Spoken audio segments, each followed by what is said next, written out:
antes de entrar no caso em si, eu queria levar vocês a uma breve reflexão. Todas as vezes que a gente vai em algum lugar, a gente sempre procura levar pessoas que sejam de nossa confiança.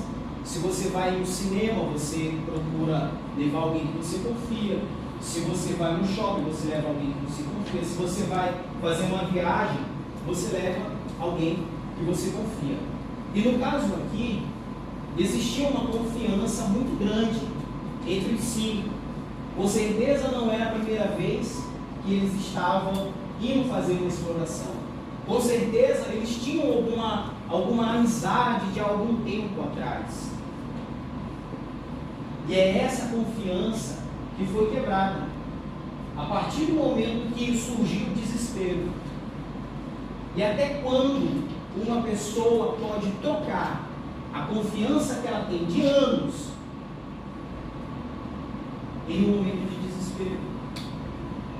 A defesa pode de repente usar o argumento que ali foi uma excludente de ilicitude, que é quando a pessoa comete algo que na lei é crime, mas que por ela ter um argumento que lhe defende, como o exemplo de necessidade, faz com que a pessoa não cumpra a pena daquele crime que ela cometeu. Eu trouxe aqui para vocês um exemplo real de excludente e ilicitude, para que vocês vejam como deveria ser o comportamento de amigos, né? Porque afinal de contas eles se conheciam, eles sabiam quem era que estava ali com eles. E aí embaixo tem um caso real, vocês podem acompanhar, em que jogadores de um time de rugby, eles foram para uma outra cidade, por lá teve um acidente aéreo, e eles chegaram nesse estado de necessidade, aonde eles tiveram que se alimentar da carne de seus amigos. Só que nesse caso real, eles não cometeram um assassinato. E eles esperaram os seus amigos falecerem para poder se alimentar. Não poderia ser esse o acordo que eles deveriam fazer dentro daquela caverna? Já que eles estavam ali sabendo que fora existiam pessoas trabalhando para resgatar eles, eles não poderiam esperar um pouco mais? Ou entrar num acordo de dizer o seguinte: espera aí, já que a gente entrou junto nessa, ou a gente sai vivo todo mundo junto, ou a gente vai morrer junto, todo mundo junto. Afinal de contas, nós somos amigos. Poderia ter sido esse o pensamento deles, mas não. Eles decidiram fazer um sorteio, eles decidiram tirar a vida de um amigo. Eu quero frisar isso categoricamente, porque eles eram amigos. Ali ninguém era desconhecido. Agora eu queria mostrar para vocês algo que consta nos autos, em que dá para perceber que tinha alguma coisa acontecendo ali antes, que não foi falado. Eu vou dar aqui para vocês uma parte que a gente conseguiu dos autos.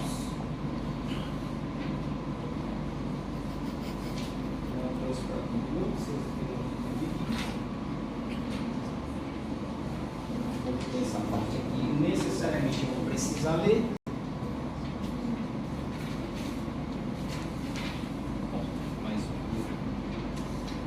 Vamos à leitura. O chefe dos médicos foi posto em frente ao comunicador, e o Edmond, ou Roger, falando cortado, inclusive por ele mesmo, perguntou se eles teriam condições de sobreviver por mais de 3 dias consumindo carne do corpo de um deles.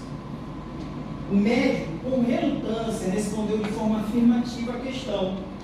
Ou seja, o médico disse que sim. O Edmond perguntou se seria aconselhável para eles tirarem a sorte para determinar qual deles seria usado para tal fim. Nenhum dos médicos presentes disponibilizou-se para responder a pergunta. O Edmond então perguntou se havia entre os presentes um juiz ou outro oficial do governo para que pudesse responder tal questão. Nenhum dos presentes no resgate apresentou-se como conselheiro a tal questão. Ainda perguntou se um padre, um ministro, poderia responder tal questão, e nenhuma pessoa foi achada que se qualificasse para tal. Aí eu queria parar bem aqui para a gente analisar o que diz os autos. A primeira pergunta que ele fez é se era possível que eles permanecessem vivos por mais 10 dias se eles consumissem a carne do corpo de um deles. Que era a pergunta principal. Ela foi respondida. O médico respondeu, falou que sim. Se vocês se alimentarem do corpo de alguns de vocês, vocês vão conseguir ficar vivos por mais 10 dias. Mas ele começou a insistir. E aqui dá para perceber que ele estava tentando achar uma afirmação de alguém que estivesse fora da caverna. Ele queria um padre, ele queria um juiz, ele queria um oficial do governo, ele queria alguém para transferir a responsabilidade. E aí a gente deve parar e pensar, mas por quê? Se a principal questão que ele tinha era sobre a sobrevivência e já tinha sido respondida pelo médico, por que ele queria transferir a responsabilidade para alguém que estava do lado de fora? Será que o Roger não já estava? Será que eles ali, entre eles, não estavam tentando criar um acordo para que eles conseguissem se livrar de uma futura acusação? Porque essas outras perguntas que ele fez não trariam nenhum efeito concreto. A principal já tinha sido respondida. Se vocês se alimentarem de um dentre vocês do corpo, vocês vão ficar vivos. Para que ele estava querendo uma resposta dessa? Mas não tem ninguém aí que me ajude a decidir? Mas não tem ninguém aí que possa me ajudar nessa decisão? Eu levo para a seguinte tese. Roger já estava morto. Eu quero partir para o último parágrafo que eu separei. E está escrito assim: após isso, nenhuma mensagem foi recebida de dentro da caverna. E assumiu-se, olha que eu grifei, erroneamente, que as baterias do comunicador dos exploradores haviam se extinguido. Por que a palavra erroneamente está bem aí? Vocês já pararam para pensar? As pilhas não acabaram. O rádio foi desligado. No momento em que ninguém respondeu aquilo que eles queriam que fosse respondido, assim desligaram o rádio. E depois disso a gente já sabe a história. Agora para pensar, qual a chance de uma pessoa ter a sorte ou o azar de estar envolvido em 3 situações? A primeira, dizem, e isso a gente não pode comprovar, que era a Roger que estava no rádio conversando com os médicos, os socorristas. Não tem como a gente provar se era realmente o Roger. A gente não consegue fazer uma identificação com voz. Era uma voz que estava se dizendo que era ele. Então o Roger conversa com os médicos. Roger tem a ideia do sorteio. Roger volta atrás do sorteio. E o Roger é sorteado. Não é uma grande coincidência ele estar envolvido nos 3 fatos principais? Não é uma coisa de se pensar? Por que será que tudo caiu ou sobrecaiu sobre Roger, que não pode mais se defender? Ele está morto. Os acusados estão aqui. E o que consta nos autos é o que os acusados disseram que aconteceu dentro da caverna. A gente não tem como comprovar também. É algo a se questionar. E é fato que o Roger teve 3 sortes seguidas. Isso será que é possível? Você ganhar 3 vezes seguidas em uma situação em que você foi a vítima? Ele não está aqui para se defender. A defesa vai tentar defender os acusados, os assassinos. E como é que o Roger vai poder se defender? Como é que a esposa dele, os filhos dele, vão ter o senso de justiça se ele não está aqui para falar o que realmente aconteceu ali? E para encerrar, para mim não me alongar mais, eu queria falar sobre a vida, né?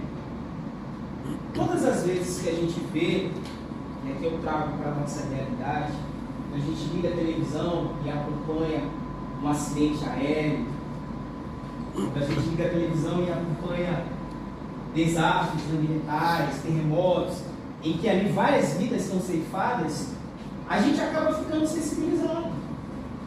A gente acaba ficando triste, porque a gente sabe que foram vidas e se foram, que não vai mais voltar. E antes de encerrar, eu queria fazer, se a senhora me permitir, senhora excelentíssima, eu queria fazer algo conjunto, mas não que vai interferir no nosso julgamento, apenas para eles fazerem uma respiração profunda de 2 segundos, só para eles terem uma percepção junto comigo. Vocês podem fazer, por favor, a senhora também? A senhora não pode chegar hoje.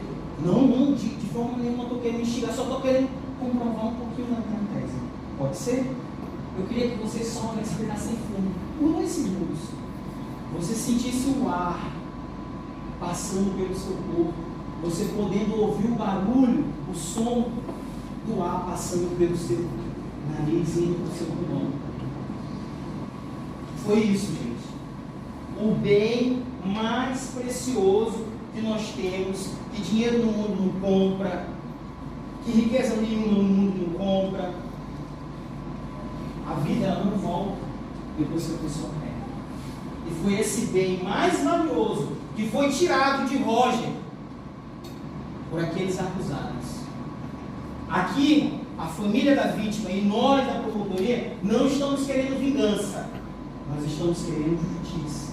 Porque, senhora excelentíssima, se a senhora inocentar esses homens, vai abrir um precedente para que outras pessoas comecem a agir dessa forma, dizendo que teve um estado de necessidade para tirar a vida de outra.